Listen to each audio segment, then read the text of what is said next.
Picture ল্যাবটি open করার পর আপনি কি করবেন দেখিয়ে দিচ্ছি। এখানে আপনি নিউ টেক্সট সিলেক্ট করবেন, যে কোনো টেক্সট সিলেক্ট করতে পারেন। আমি লাভার সিলেক্ট করছি। নিশ্চয়ই সবগুলো বড় হাতের হতে হবে।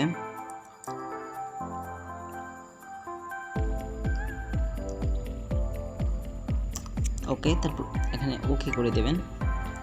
করে দেওয়ার পর চলে যাবেন এই আইকনটিতে, যারপর এখান থেকে কালার সিলেক্ট করে নেবেন। ব্যাকগ্রাউন্ড কালারটি আমি ব্ল্যাক করে দিচ্ছি। তারপর আপনি চলে যাবেন এখানে, দেখতে পাচ্ছেন এখানে 3 ডট মেনু, এখানে চলে যাবেন। তারপর ইমেজ সাইজ এখানে ক্লিক করুন। এই সাইজটি আপনি থাম্বনেল সাইজটি দিয়ে দিবেন। ওকে, তারপর আপনি কি করবেন, এই আইকনে চলে যাবেন। চলে যাওয়ার পর একটা ফন্টটি সিলেক্ট করবেন।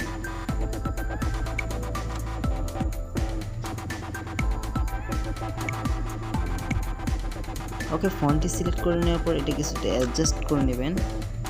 এইখান থেকে দেখতে পাচ্ছেন কিছুটা স্লাইড করে নিচ্ছি আমি। ওকে, কিছুটা বড় করে দেবেন, এটা চলবে এরকম। অ্যাডজাস্ট করে নেওয়ার পর আপনি এখানে বসিয়ে দিবেন। ওকে, টিক মার্কি দিয়ে দিবেন।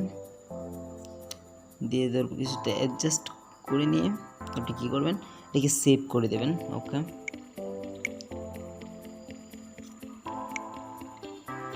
সেভ করে দেওয়ার পর আপনি এখানে টেক্সটটি ডিলিট করে দেবেন। ডিলিট করে দেওয়ার পর আবার আপনি ফ্রম টু, এখানে দেখতে পাচ্ছেন প্লাস আছে, এখানে ক্লিক করবেন।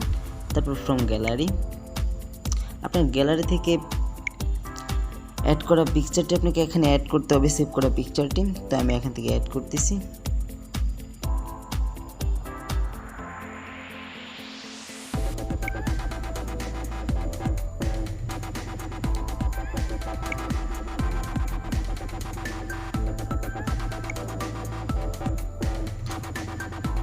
হ্যাঁ, আমি অ্যাড করতেছি, একটু সমস্যা হচ্ছে, দেখলাম পাচ্ছেন। হ্যাঁ, ঠিক আছে, এটা অ্যাড করে নেব। তারপর টিক মার্কে দিয়ে দেবো। তারপর আপনারা কী করবো, আবার চলে আসবে এই আইকনটিতে। তো ব্যাকগ্রাউন্ডটি আপনার ট্রান্সপারেন্ট করে দেবো, মানে পিএনজি করে নেব। তারপর এটাকে অ্যাডজাস্ট করে নেব।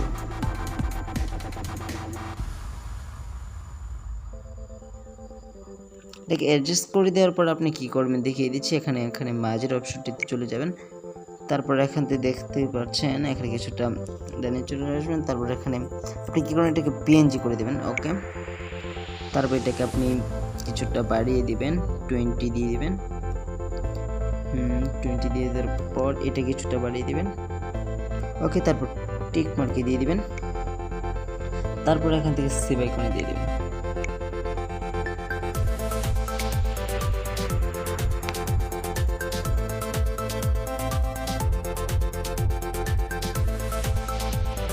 এটি ওপেন করার পর আপনি এখানে প্লাস এখানে ক্লিক করবেন। তারপর এখান থেকে আপনি প্রজেক্ট সিলেক্ট করে নেবেন। প্রজেক্টটি সিলেক্ট করার পর আপনি এখানে মিডিয়া অপশনে চলে যাবেন। তারপর এখান থেকে আপনি আপনার ব্যাকগ্রাউন্ডটি সিলেক্ট করে নেবেন। যে কোনো ব্যাকগ্রাউন্ড সিলেক্ট করতে আমি ব্ল্যাকে সিলেক্ট করতেছি। ওকে, কিছুটা বাড়িয়ে নেবেন এটা। ওকে, চলবে। তারপর আপনার সেই সেভ করা ছবিটি, পিক্সেলল্যাব থেকে সেভ করা ছবিটি এখানে অ্যাড করবেন। মিডিয়া, যেমন লেয়ার থেকে মিডিয়া। তারপর আমি সেই পিএনজি ছবিটি এখানে অ্যাড করতেছি। ওকে, এটাকে এনেবল করে দেবেন। তারপর আপনি কি করবেন দেখিয়ে দিচ্ছি। এখানে ক্লিক করবেন, আপনি ব্যাকগ্রাউন্ড পিকচারটি রিমুভ করে দেবেন, চেঞ্জ করে নেবেন ব্যাকগ্রাউন্ডটি। ওকে, তারপরে এটা অ্যাডজাস্ট এখানে ক্লিক করবেন, দেখতে পাচ্ছেন এখানে। তারপরে এটাকে ফুল স্ক্রিন দিয়ে দিবেন।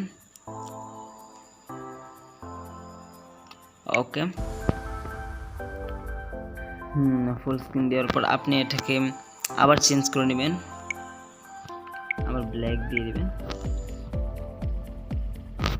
ব্ল্যাক নাম আমি এটি দিয়ে নিচ্ছি। ওকে, এটা দিয়ে দেওয়ার পর আপনি কী করতে হবে দেখিয়ে দিচ্ছি। আপনাকে এখান থেকে ডাউনলোড করে একটা টেমপ্লেট এখানে অ্যাড করতে হবে। আমার ডিসক্রিপশন চেক করলে আপনি টেমপ্লেট পেয়ে যাবেন। তো আমি এটাকে অ্যাড করতেছি, লেয়ার থেকে মিডিয়া। তারপর সেই ডাউনলোড করা এখানে অ্যাড করবেন ওইটি টেমপ্লেটটি। তারপর এখানে থ্রিডি থেকে ওকে সেন্ড ব্যাগে ক্লিক করবেন। তারপর এটাকে কিছুটা বড় করে নিয়ে আপনি এখানে বসিয়ে দিতে পারেন। বসিয়ে দেওয়ার পর এখানে টিক মার্কে দিয়ে দিবেন। তারপর আপনাকে প্লে করে দেখাচ্ছি।